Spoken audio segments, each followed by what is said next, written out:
동안 잘 지내셨습니까? 예. 오늘 공부 제목은요, 칠판에 적혀진 대로 제4강으로 이 구중생거품입니다. 아함경 가운데 증일아함경에 나오는 경전입니다. 경입니다. 가장 이른 시기의 경전 중에 하나입니다. 예. 우리가 전번 그 야유회를 한 날이 제3강 6월 21일이었습니다. 그때 우리가 공부를 완다나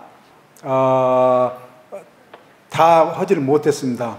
그때 사실은 이제 제가 2시간 강의 계획을 설계를 2시간 해가지고 오다가 1시간으로 강의 우리가 그 야유회 계획으로 1시간으로 이렇게 절에 와서 알게 됐습니다. 정확히.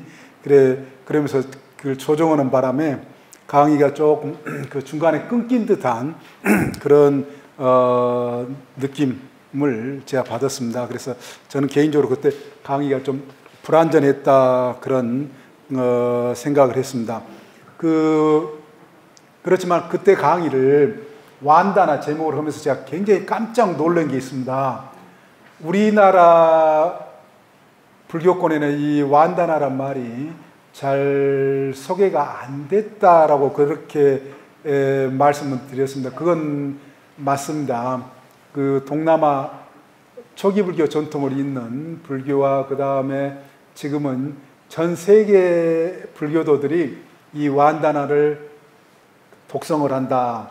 그래서 우리가 이제 해외여행도 많이 하고 다른 나라로 성지순례도 많이 가는데요. 그렇기 때문에 이 완다나를 꼭 우리가 공부를 하면은 또 독성을 하면은 좋다라고 말씀드리고, 그리고 유튜브로 완다나 한번 댁에 돌아가셔가지고 집에 가사일 보시면서 보살님들 같은 경우 완다나를 이렇게 한 번씩 틀어보시면은요, 저절로 이제 익히게 됩니다.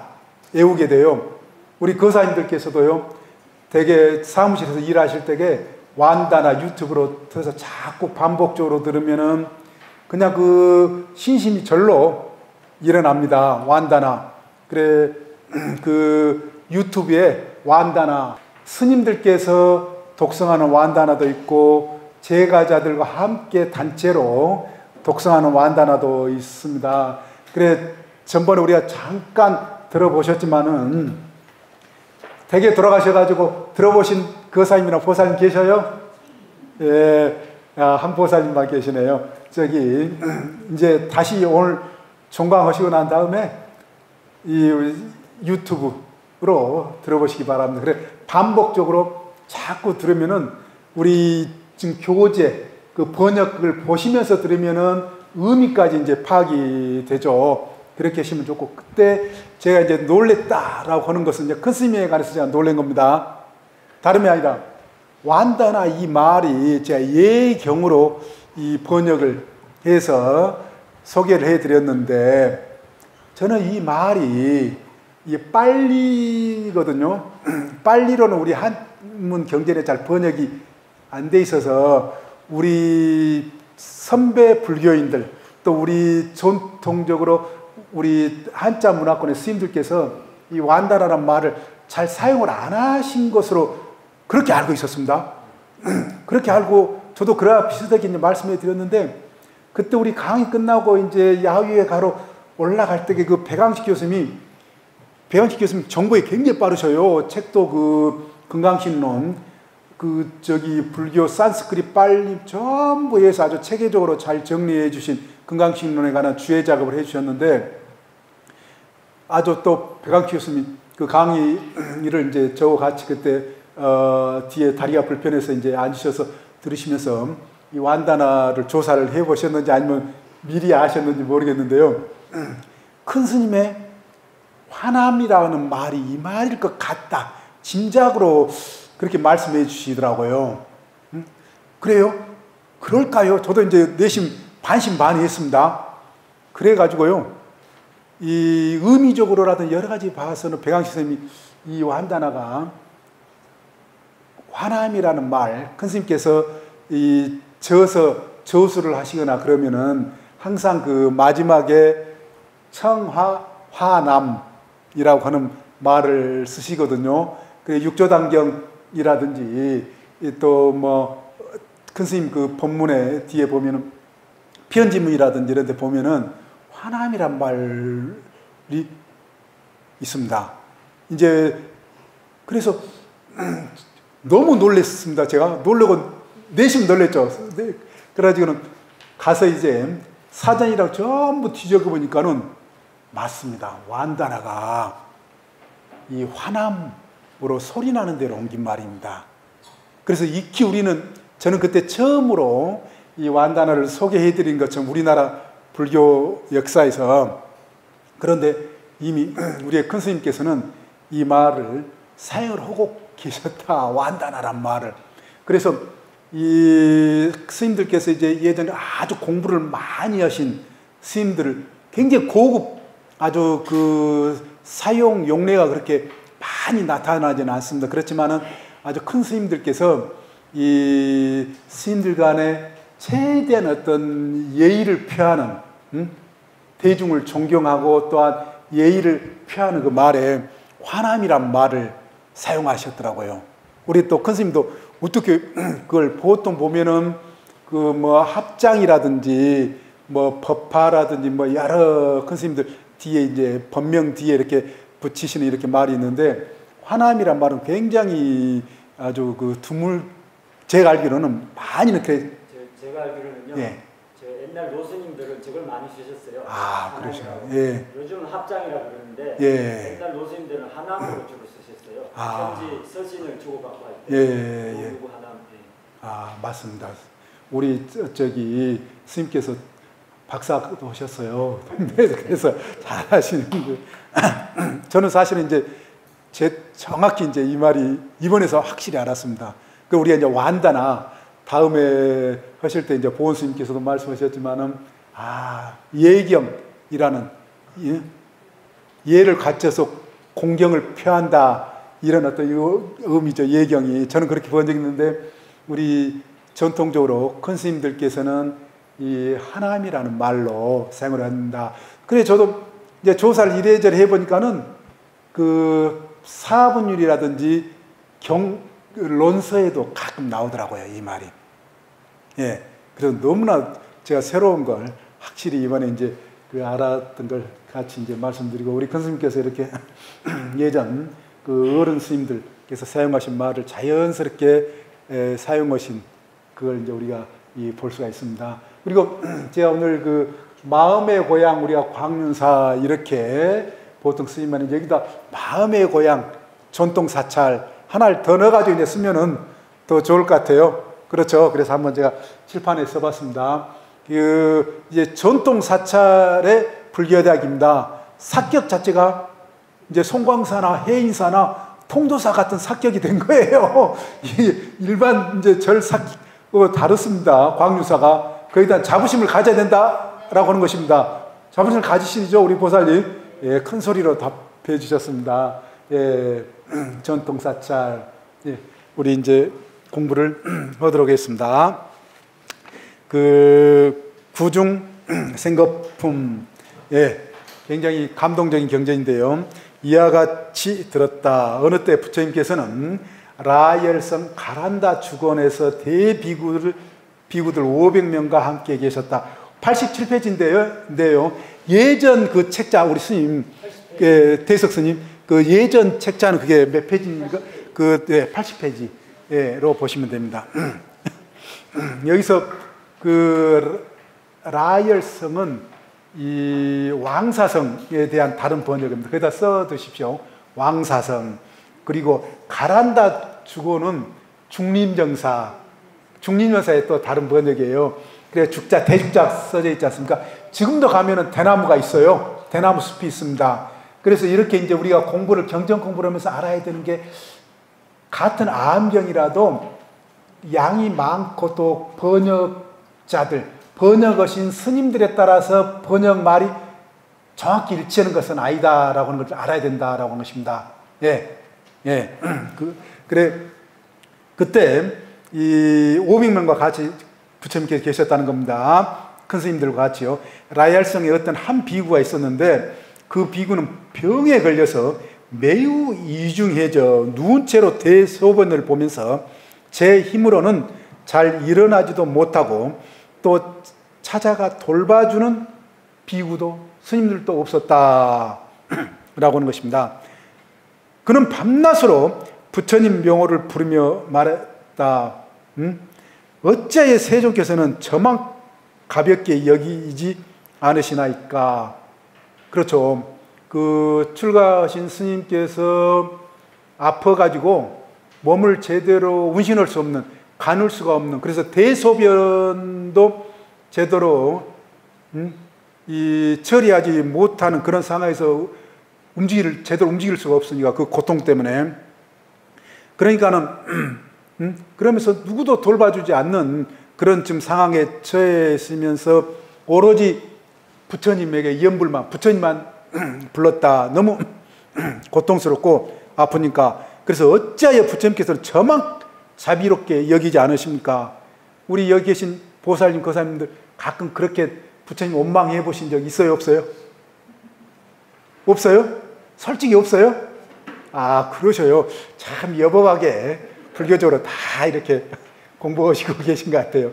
신 믿는 종교에서는 신을 원망하는 그 경우들이 굉장히 많아요. 그렇게 간절히 기도하고 아주 그 헌금도 많이 내고 신앙활동도 열심히 하는데 왜 신은 나에게 이렇게 기도를 안 들어주나 하면서 아주 신을 원망하는 경우 영화로도 많이 나오잖아요. 그래서 뭐 십자가를 불에 그냥 던져본다든지 깨뜨린다든지 그런 어떤 그 장면들도 서양 영화에서 이렇게 많이 나오는데 이렇게 신앙의 대상에게 이 자신의 어떤 처지, 상황이 힘들 때에 간절하게 이 자신을 보호해 달라고 하는 그런 어떤 표현을 하는 경우가 있습니다. 우리 이제 불교고 기독교 신을 믿는 종교는 이 표현에서는 좀 다르기는 합니다. 그 내용은 그렇지만 여기에서 이 스님도 너무나도 이제 힘들어서 이렇게 그때 이제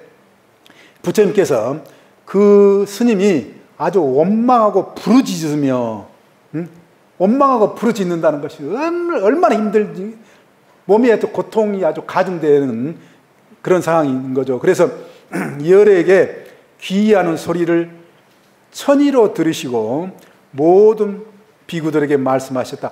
천의로 들으셨다는 것은 뭐예요? 부처님의 능력 육신통 중에 하나, 이 천안통하면은 멀리도 요즘에 휴대폰으로 이렇게 바로 생중계로 보여주는 것처럼 그렇게 볼 수 있는 능력이고, 천의통은 또 뭐예요? 우리가 미국에 유럽에 있는 사람과 바로 통화할 수 있어요, 없어요? 들을 수 있어요, 없어요? 요즘에 휴대폰은요, 그와 같이 부처님과 큰 도를 이루신 아라한 스님들께서는 바로 멀리 있는 소리도 들을 수 있는 그런 능력 등등해서 육신통이 있다. 나중에 더 이제 공부를 하겠지만은요. 그래서 그 소리를 천의로 들으시고 모든 비구들에게 말씀하셨다. 내 너희들과 함께 여러 방을 둘러보며 그들이 사는 것을 살펴보리라. 여기서 이제 번역을 여러 방으로 이렇게 했지만은요, 정확히 이게 무슨 말이냐, 꾸띠라고 그럽니다. 꾸띠. 정확히는 원래 말은 꾸띠. 그래가지고 스님들께서 예전에 숲속이라든지 어느 장소에 오두막처럼 개인초소를 두시면서 공부를 하시는 공간을 뭐라고 한다라고요? 꾸띠. 그 말을 지금 방으로 우리는 지금 한문에 예전에 이제 한문 할 때 이렇게 스님들에 따라서 이렇게도 이제 번역을 했는데요. 예전에 그러니까는 스님들이 부처님 시대 때 초창기에는 어떻다는 거 이렇게 벽돌이라든지 아주 그 견고한 어떤 건축 자재로 절을 지어서 그 절에서 비를 피하고 뭐 이런 어떤 경우 지금은 그렇게 돼 있지만은 원래 불교가 출발할 때, 저 안경은 출발할 때라고 그랬죠.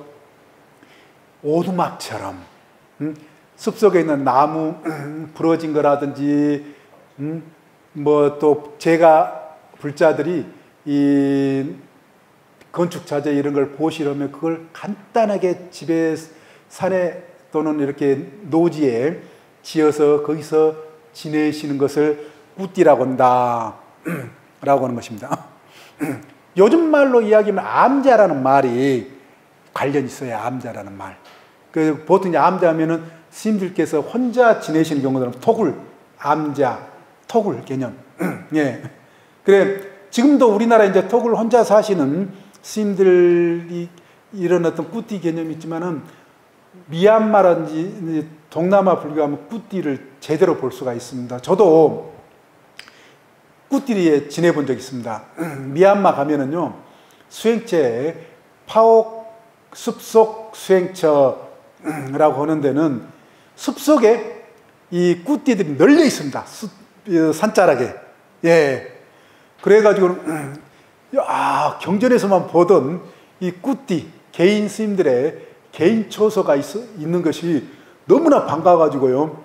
그 주지 스님께, 저기 얼른 좀 머물러 보고 싶다. 그래가지고 처음에는 이제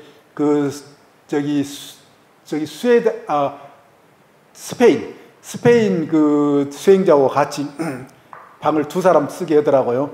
그리고 이제 나중에 그 꾸띠의 대만 스님이 나가셨다고 들어가겠냐고 그러더라고요. 그리고 얼른 짐 싸가지고 꾸띠에서 마지막까지 지내본 적이 있습니다. 혼자 지내요. 나무 판자로 지어졌습니다. 그래, 저는 그걸 이제 보면서 우리나라의 현대불교, 우리 기자님이 현대불교에서 예전에 이렇게 근무하시고 그랬는데, 기자로 계셨는데요. 그 현대불교의 연재를 하면서 꾸띠에 관한 이야기를 제가 많이 해드렸습니다. 우리나라 이제에서도 그 스님들이 이제 출가를 하셔가지고 바로 이렇게 혼자 개인 초이스에 우리나라는 지내시기가 예전에 힘들었어요. 요즘에 좀 상황은 달라지긴 했지만은 대중 같이 이렇게 주무시고 대중 생활하는 그런 군대 그 내무반처럼 그렇게 되어 생활하시는 경우들이 많아서 이 공부하시는데 사실 굉장히 방해가 되는 그런 수도 있습니다. 그리고 같이 이렇게 지내시다 보면은 서로 이렇게 그 불편하신 점도 많잖아요. 요즘 시대에는. 그런데 그 미얀마에 제가 가서 보니까는 딱딱 그 개인 초소, 스님들은 개인 초소가 있어가지고 자기 어떤 그 수행, 공부와 수행에 굉장히 집중적으로 이렇게 하는 그런 모습을 보고, 우리나라도 이 출가하시는 스님들의 어떤 개인의 어떤 편리함, 집중해서 이렇게 할 수 있는, 공부하실 수 있는 이런 어떤 공간 그 안배를 좀 빨리 좀 해주면 좋겠다 하는 그런 생각을 많이 해서 제가 그래도 그런 글을 쓴 적이 있는데, 여기서 지금 인도불교에서는 처음부터 스님들을 이렇게 꾸띠, 수성마다 이렇게 여기저기 널려 있습니다. 꾸띠가. 예. 그래 이제 그 부처님의 제자들을 그 함께 둘러봤다. 그 꾸띠 하나를 둘러봤다. 이 편이 이거라는 겁니다. 그러니까 불교의 원형을 우리 암경에서 이제 알 수 있어요. 이런 데서 담겨 있습니다. 원래 불교의 시작에 있어서, 초기에 있어서 부처님과 부처님 제자들은 이렇게 지내셨구나 라고 하는 것을 알 수 있죠. 마치 숲속 같은데 어떤 공간에 개인 초소들을 해서 스님들이 가까이에서 지내시면서 공부를 하셨다라고 하는 것이요. 그것을요. 그래, 여러 방을 둘러보면 그들이 사는 곳을 살피리라. 비구들이 아뢰었다. 그렇게 하십시오. 부처님이시여, 세존이시여. 부처님께서는 모든 비구들에게 앞뒤로 에어싸여 여러 방을 둘러보셨다. 머릿속에 다 그려지죠. 요즘에는 이제 큰 스님들 이렇게 어디 움직이시면은 제자들이 같이 따라서 가는 그런 경우로 생각을 하시면 되겠습니다. 그때 앓고 있던 비구는 부처님께서 오시는 것을 멀리서 보고 곧 자리에서 일어나려 했지만은 혼자서는 도저히 움직일 수가 없었다. 이때 여러께서 그 비구에게 다가와 말씀하셨다. 가만히 있어라. 가만히 있어라. 움직이지 마라. 움직이지 마라라는 거죠. 예, 비구야, 움직이지 마라.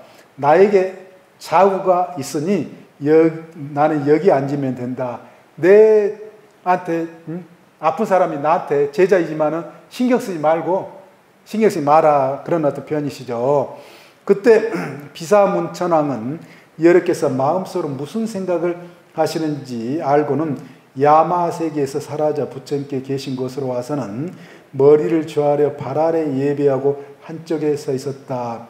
비사문천왕, 사천왕 중에 한 그 천왕이죠. 그리고 야마천은 우리가 야마천 하면은 저승하고 관련해 가지고 많이 이야기되는 야마에, 또 석재환희는 우리나라 당군 신화, 우리 한반도의 건국 신화와 관련해 가지고 누구가 나와요? 환인 나와요, 안 나와요? 나오죠. 이 환인이에요. 이 환인입니다. 이제 아셨죠? 딱 증명이 되는 겁니다. 여기 환인이에요. 그래서 불교에서 우리 조상들이 불교 경전을 보면서 이 환인, 이 33천의 신들 중에 왕이다 해서 이 왕을 최고 신으로 해서 이 예전에는 이제 신을 믿는 그런 예전 우리 선조들, 조상들, 고대 사일수록 그렇지 않습니까? 이 신을 가져와서 이야기를 했는데, 마찬가지로 이 환인도 부처님을 아주 잘 예경을 하는 그 신 중에 하나였다라고 하는 것입니다. 그래, 여러께서 마음속으로 무슨 생각을 하시는지 알고는 곧 부처님께 왔다. 범천왕도 일종의 신 중에 하나입니다. 열의 마음속 생각을 알고 범천에서 사라져 부처님이 계신 곳으로 와서는 머리를 조아려 발 아래 예배하고 한쪽에 앉았다. 사천왕도 열의 마음속 생각을 알고 부처님 계신 곳으로 와서 부처님 머리를 조아려 발 아래 예배하고 한쪽에 서 있었다. 이때 부처님께서 병든 비구에게 말씀하셨다. 지금 너의 병은 나았는가? 더하지는 않는가? 병문안할 때 우리가 하는 이야기죠. 그러니까 비구가 부처님께 아뢰었다. 제자의 병은 갈수록 더하고 덜하지 않습니다. 참으로 희망이 없습니다. 아주 죽을 것 같습니다. 아파서. 그런 이야기죠. 그러니까 부처님께서 비구에게 말씀하셨다. 간호인은 어디 있는가? 누가 간호해 주느냐? 누가 와서 돌봐 주는가? 이렇게 묻는 겁니다. 물으시는 겁니다. 그러니까 비구가 부처님께 아뢰었다. 지금 이렇게 병이 들었는데 아무도 돌보는 사람이 없습니다. 부처님께서 비구들에게 말씀하셨다. 페이지를 넘겨보시기 바랍니다. 아무도 돌봐주는 사람이 없다고 합니다. 상상을 한번 해보십시오. 이 홀로 떨어진 굿띠에서 개인처소에서 아파서 혼자 그냥 다 감내고 있는 겁니다. 그 고통을요. 지난날 병들기 전에 너는 병자를 찾아가 문병한 일이 있는가? 그 아픈 사람에게 물어보는 겁니다. 스님이 부처님께 아뢰었다. 병자들을 찾아가 문병한 일이 없습니다. 예. 부처님께서 비구에게 말씀하셨다. 너는 바른 법 안에서 좋은 이익을 얻지 못하였다. 왜냐하면 문병하러 다니지 않았기 때문이다. 문병하러 다녀야 된다는 거죠. 스님, 출가 스님도요. 그러나 비구야, 너는 이제 두려워하지 말라. 내가 직접 너를 공양하며 조금 더 불편이 없게 하리라. 제자를에게 말씀하세요. 공양이란 말을 또한 마찬가지로 쓰시죠. 부처님께서요. 나는 지금 천상과 인간에서 제일 뛰어나 짝할 자가 없고 또 일체 병자를 돌봐줄 수 있다. 구할, 보호해줄 이 없는, 구제해줄, 도와줄 이 없는 일을 도와주고 구호해주고, 그래서 우리가 구호물품이라는 말 쓰잖아요. 지금도 구호해주고, 장님에게는 눈이 되어주며 모든 병자를 구호해준다. 장님에게는 눈이 되어준다. 이런 표현들 참 좋은 표현들입니다. 예. 그때 부처님께서는 손수 더러운 것들을 치우고 다시 자구를 까셨다. 손수 그 대소변 지저분한 것을 손수 부처님께서 다 치우셨다라고 하는 것입니다. 상상을 한번 해보십시오. 그런 사례들이 이 다른 경전에서 나와요. 예. 이때 이 비사문천왕과 석재환인이 부처님께 아뢰었다. 저희들이 알아서 이 병든 비구를 보살피겠습니다. 여러께서는 더 이상 힘든 일을 하지 마소서. 부처님께서 모든 하늘에게 말씀하셨다. 너희들은 그만두라. 내가 스스로 알아서 하리라. 옛날 일이 기억나는구나. 열애는 아직 부처가 되지 못하고 보살행을 닦고 있을 때 비둘기 한 마리를 위해 스스로 목숨을 바친 적이 있거늘. 하물며 지금은 불도를 이루었는데 어떻게 이 비구를 버리겠느냐. 결코 그럴 수 없느니라. 또 석재환인도 일찍 이 병든 비구를 돌보지 않아 또 세상을 부호하는 주인인 비사문천왕도 이 비구를 돌보지 않았다. 즉 천신들이 이 비구를 응당 돌봐줬어야 되는데 그 돌봐주지 못했다라고 하는 것은 이제 나무라고 하는 것입니다. 여기서 제가 그 줄쳐놓은 비둘기 한 마리를 위해 스스로 목숨을 바친 적이 있다. 부처님께서 보살행을 닦으실 때게요. 그 말씀. 금강경이라든지에서도 이렇게 이제 보살행에 관한 이야기들이 부처님의 전생 이야기가 나오는데 이 이야기 너무나도 유명한 부처님의 전생담 중에 하나입니다. 부처님께서 이 숲속에서 보살로서 아직 성불하기 전에 수행자를 뭐라고 한다라고요? 보살행을 닦고 계실 때에 갑자기 비둘기 한 마리가 아주 황급하게 아주 그 두려움에 떨면서 날라와서 부처님 품으로 들어오는 겁니다. 그 뒤에서 누가 따라왔다라고요? 매. 제가 비둘기가 그렇게 부처님 품에 안기고 곧바로 비둘기를 잡아먹으려고 쫓아온 게 누구라고요? 매가 그렇지 않습니까? 네. 그러니까는 부처님 품으로 들어온 비둘기를 그 매가 아이고 내 먹잇감을 내놔라 그러는 거예요. 그런데 이 보살은 뭐예요? 대자비심을 발휘를 해야 되는 겁니다. 자비심으로 아주 충만해 있었기 때문에 차마 그 비둘기를 내줘서 그 매에게 잡아먹히게 할 수는 없다라고 하는 것입니다. 그래서 부처님께서 대신에 내가 이 비둘기만큼의 이 살코기를 떼어주겠다 해서 어디를 떼어줬다라고요? 허벅지 살을 떼어주셨다. 그래 이제 뭐 대칭졸에다가 이렇게 줘도요 그 매가 아이고 이 양이 적다. 더 떼서도 또 양이 적다. 또 양이 적다. 계속 그러더라는 겁니다.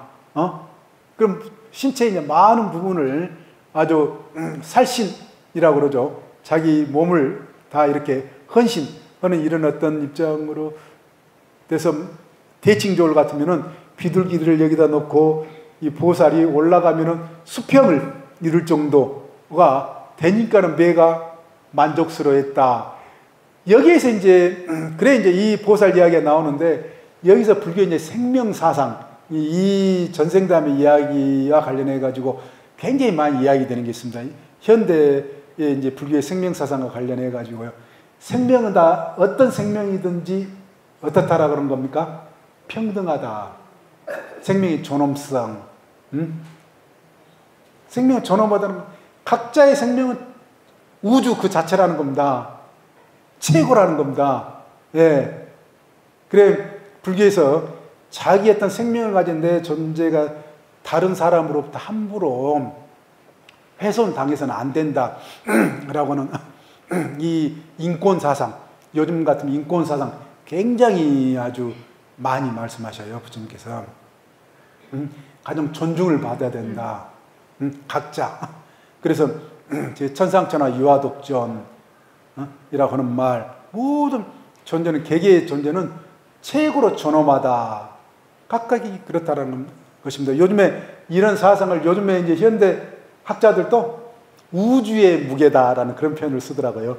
각자의 어떤 생명들은 다 우주의 무게다. 그렇지만은 부처님께서 이미 2600년 전에 이런 어떤 진리를 통찰하신 부처님께서 이런 말씀을 하셨다라고 하는 거 아주 우리 한번 되새겨봐야 될 문제입니다.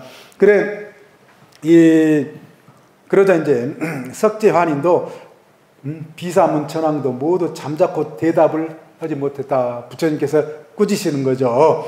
그때 이 열애께서 손수 빗자루를 들고 더러운 오물을 치우고 다시 자리를 깔아주셨다. 또 그의 옷을 빨고 3가지 법으로 보살피시고는 모든 병든 비구를 부축에 앉히고 깨끗한 물로 목욕도 시켰다. 상상을 한번 해보십시오. 부처님께서 목욕까지 그 똥 오줌으로 아주 뒤범벅이 된 병든 비구 스님을 깨끗한 물로 목욕까지 시켰다. 그러자 위에 있던 하늘들이 향수를 뿌렸다. 이때 세종께서는 그 비구를 목욕시킨 뒤에 병상 위에 앉히고 손수 밥을 먹여주셨다. 세종께서는 그 비구와 밥을 다 먹은 것을 살피시고는 바루를 치고 곧 그에게 말씀하셨다. 네, 여기까지. 갑자기 그 제가 들은 이야기 중에 하나인데요. 그 절에서 이제 스님들께서 대중생활, 요즘에는 이제 큰 절에 스님들이 많이 모여서 사시지 않는 경우가 이제 많은, 예전에는 그래도 어지간한 절에서는 스님들이 많이 모여서 이렇게 대중생활을 하셨잖아요. 그런데 그 또 선방에, 선원에 있는 절에서는 더 많은 스님들이 계시죠. 선방에 그 화장실을 절에서는 뭐라고 그럽니까? 해우소라고 그러죠. 그런데 저는 그 이야기 듣고 굉장히 감동을 했습니다. 청학 큰 스님이 이렇게 선방에 하루 정진이 끝나고 난 뒤에 이제 대중 스님들이 잠자리에 들 때에 스님이 이제 나오셔가지고 밤에 이렇게 오셔가지고 화장실 청소, 화장실은 굉장히 해우소 지저분하잖아요. 근데 스님이 다 이렇게 치우고 정리하고 이런 모습을 이제 다른 스님들이 이제 주무시다가 중간에 나와서 보면, 아유, 이 스님이 안 주무시고, 이렇게 청소하고 계시는 이 모습을 이제 봐가지고 그것도 이제 이야기로 하나 내려오고 있습니다.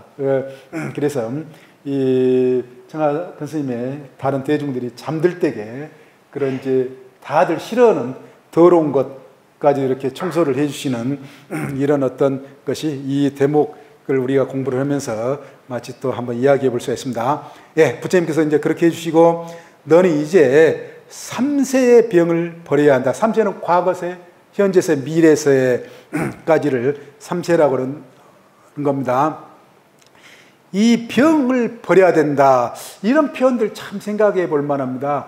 이렇게 아프신 그 스님에게 이 3세, 과거, 현재 이런 어떤 지금 현재 어떤 처지와 관련해 가지고 병이라는 말로 표현을 하고 있습니다. 왜냐하면 비구야, 마땅히 알아야 한다. 태어나면은 태에서 지내야 하는 괴로움이 있다.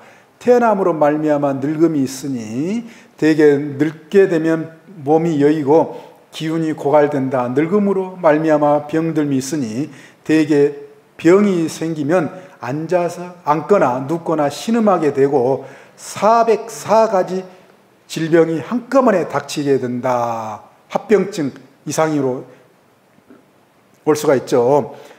병들면은 마지막에 말미암아 죽음이 있으니 죽게 되면 몸과 정신이 분리되어 좋거나 나쁜 세계로 가게 되는 것이다. 죄가 큰 사람은 지옥에 들어가 칼산, 칼나무, 불술에 숯불이 가득한 활에서 구릿에 녹인 물을 마시게 될 것이다. 혹은 축생으로 태어나 사람에게 불임을 당하고 풀을 먹으면서 한량없는 고통을 받을 것이다. 또 헤아릴 수 없는 무수한 겁 동안 수십 유순이나 되는 큰 키의 목구멍은 바늘처럼 작은 아기의 몸이 되어 구릿에 녹인 물을 그 입에 들이붓게 될 것이다. 라고 그렇게 되어 있습니다. 이게 초기경전에서는 이 5도, 우리가 6도 윤회 하는데 주로 5도가 많이 나옵니다. 뭐가 하나 빠지냐면요. 아수라가 빠져 있고요. 그래서 여기서는 지옥, 축생, 악이, 그러니까 세 개가 나오지 않습니까? 이걸 뭐라고 합니까? 불교에서 천수경에도 나오는 사막도, 가장 나쁜 세계, 지옥은 아주 고통이 아주 죽을 만치 큰 세계, 그래서 아주 지옥 같다, 너무 아프면. 그리고 축생은 먹는 데 문제, 하루 내내 먹는 것 찾아다니고 아주 그 성욕에 시달려서 성욕으로 서로 죽고 죽이는 이런 세계. 그리고 악의 세계는 뭐예요? 먹는 문제. 여기는 더 이제 먹는 거 축생보다 더 심각합니다. 그래서 배고픔의 고통.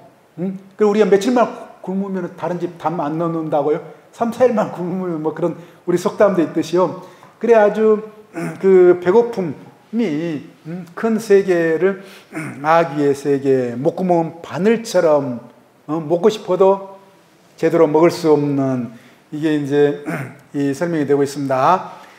그렇게 무수한 겁을 지나 이 5대에 관한 설명은 나중에 또 많이 해드리겠습니다. 이런 이야기들이 재밌긴 한데요. 지옥품이 있어가지고 그때 제가 재밌게 경전을 통해서 설명해 드리겠습니다. 예, 그래서 여기서는 그냥 이런 정도로 가고요. 그렇게 무수한 겁을 지나 겨우 사람의 몸을 얻더라도 몽둥이로 맞으며 이루 말할 수 없는 고통을 당할 것이다. 또 무수한 겁을 지나 천상에 태어나게 되더라도 사랑하는 이와 만나기도 하고 사랑하는 이와 헤어지기도 하면서 만족할 줄 모르다가 성현의 도를 들은 뒤에야 괴로움을 떠나게 될 것이다. 여기 온갖 괴로움을 벗어난 9종류의 사람이 있으니, 여기에서 온갖 괴로움을 이제 벗어난 9종류의 사람이 있다라고 하는 것입니다. 지금 9종류의 사람이란 이 말이 지금 우리 경전 제목이 뭐로 되어 있습니까? 구중생거. 구중생거.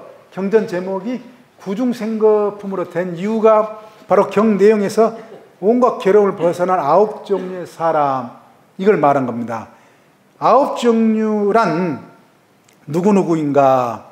이른바 아라운으로 향하는, 즉 열반으로 향하는, 국영열반으로 향하는 이 아라운을 얻은 이, 아라운으로 향하는 이, 아라운을 얻은 이, 사담으로 향하는 이, 사담을 얻은 이, 수다온으로 향하는 이, 수다온을 얻은 이와 9번째 종성을 가진 사람들이다.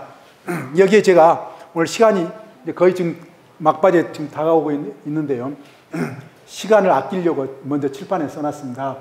9종류의 사람을 구종성이라고 합니다. 우리 교재에서는 저기 동대 역경원에서 이성자로 이렇게 옮겨놨는데 사실은 이성자가 맞아요. 이성자가. 그리고 거기다가 이 여자 여자를 써서 이성자로 바꾸시면 되고요.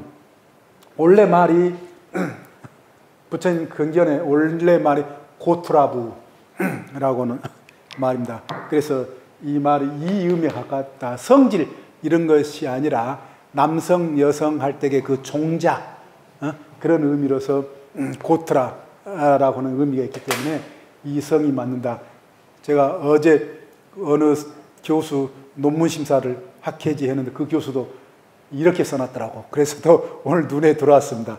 그래서 잘못 한문 썼다 해서 지적해 준 그게 있는데, 이렇게 지금 9 종류, 지금 수행자들의 공부를 불교에 입문을 해서 불교에 들어와서 공부를 하면은 9단계가 있다는 겁니다. 9단계. 근데 이 9단계 우리가 흔히 사향, 사과, 예, 사양, 사과. 지금 시간 관계상 제가 다음에 또 공부를 하기 때문에요. 칠판에 적어만 드립니다. 페이지 42페이지 또 286페이지에서 제가 많이 설명을 하고 있습니다. 사양, 사과가 있는데, 그래서 여기에서 뭐 수다원인 이런 어떤 사담인 이런 어떤 것으로 이렇게 소리 나는데 표현을 했지만은 이 예류향, 예류과, 이런 식으로 일례향, 일례과. 우리가 공부를 하는 데 있어서 방향으로 들어가고 그 방향으로 들어가서 결과를 얻을 것을 과를 붙인다.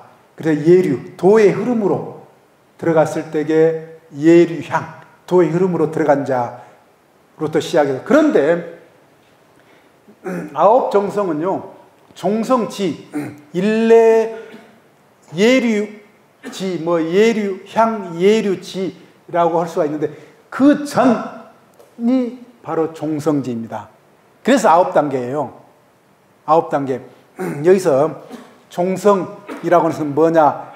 사양사가의 바로 앞 단계를 종성지라고 한다. 그렇게 이해하시면 됩니다. 사양사가.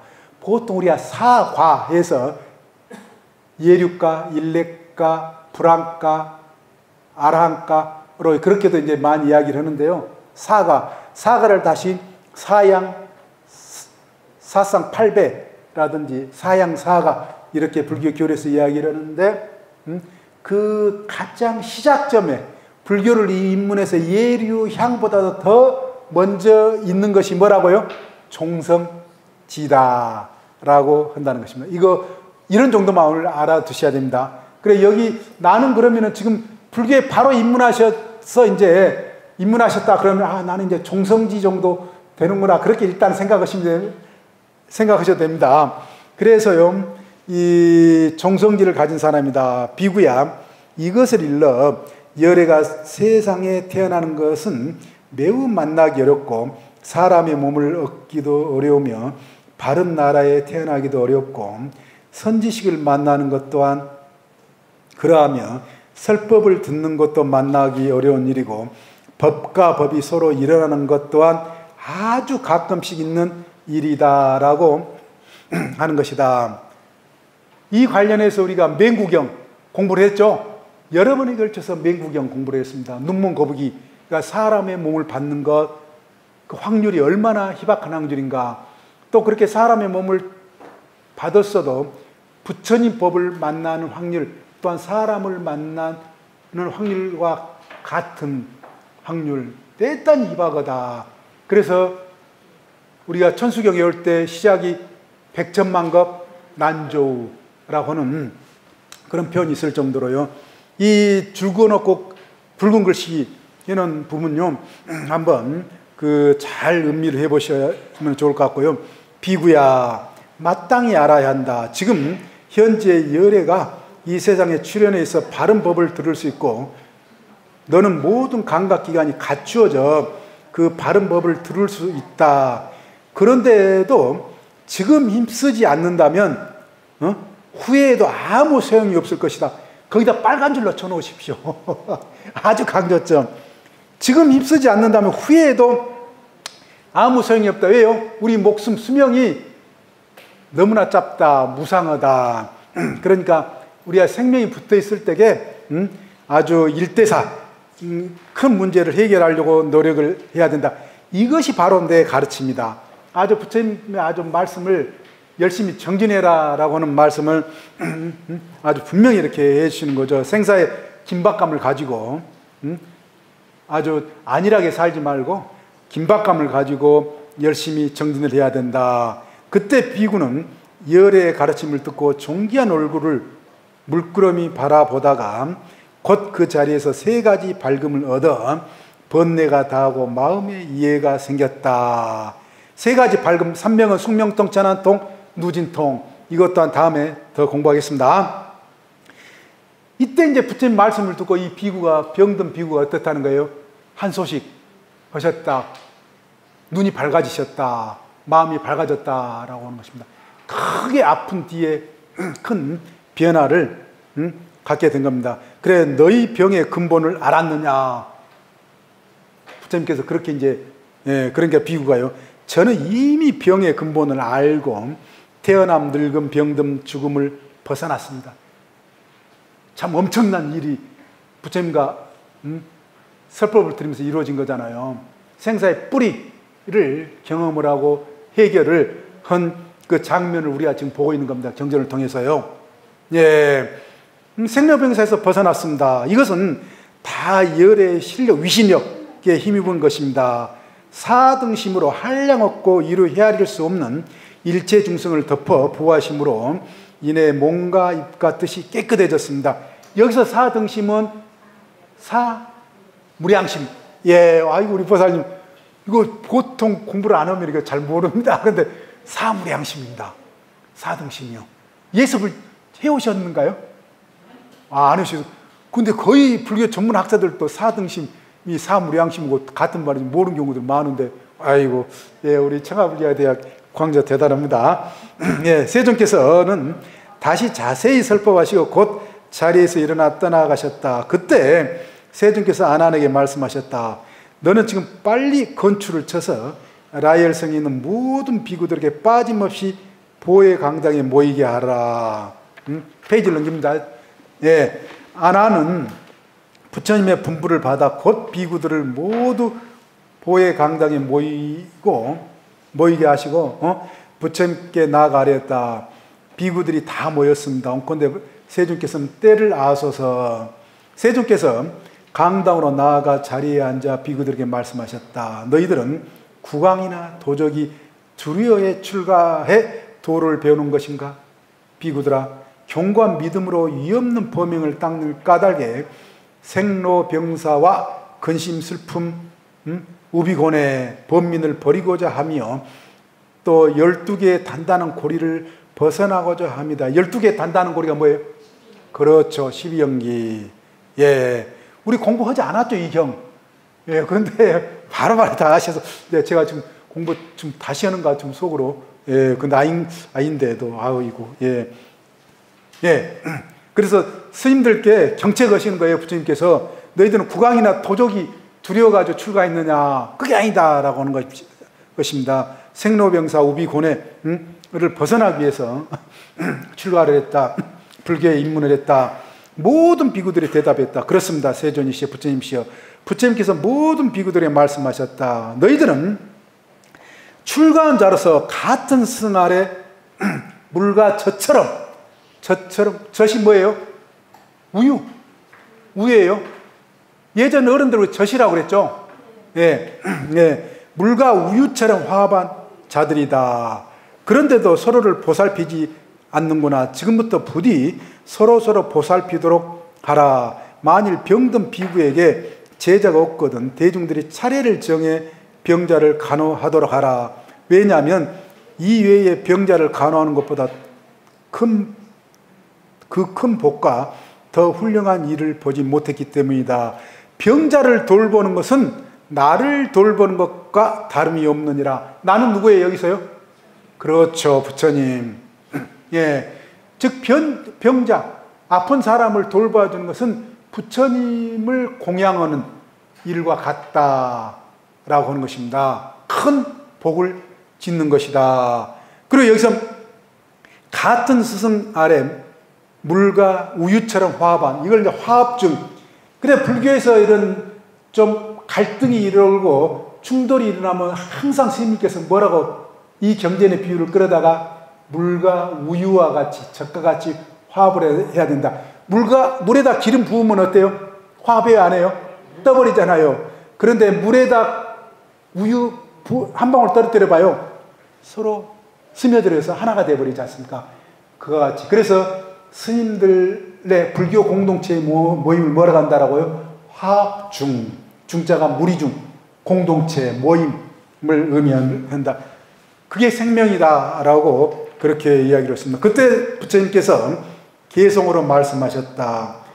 만일 누군가 내게 공양하고 과거 모든 부처님께 공양한다면 내가 베푼 그 복과 덕은 병자를 돌본 것과 다름이 없으리. 세존께서 이렇게 분부하시고 아난에게 말씀하셨다. 지금부터 비구들이 서로를 돌보게 하라. 여기서 비구들뿐만 아니라 불교인이라고 생각하시면 됩니다. 사부대중요. 이때는 초창기이기 때문에 출가 스님들, 주로 비구 스님들만 중심으로 해서 설법이 이루어진 것입니다. 만일 비구가 알고도 행하지 않거든 법과 율로서 다스려라. 이것이 내 가르침이니라. 그때 모든 비구들은 부처님의 말씀을 듣고 기뻐하여 받들어 행하였다. 이것으로 경전이 끝납니다. 감동적이에요? 감동적이지 않습니까? 대단히 감동적이죠. 예, 그래서 불교를 같이 부처님 법으로 들어오면 서로 간에 돌봐줘야 된다, 보살펴줘야 된다, 고통을 받게 되는 경우에요. 그럼 그것이 바로 부처님에게 올리는 공양과 같은 복을 짓는 것이 된다라고는 그런 이 부처님의 말씀입니다. 예, 오늘 공부 여기서 마치도록 하겠습니다. 다음 시간에 뵙겠습니다. 예.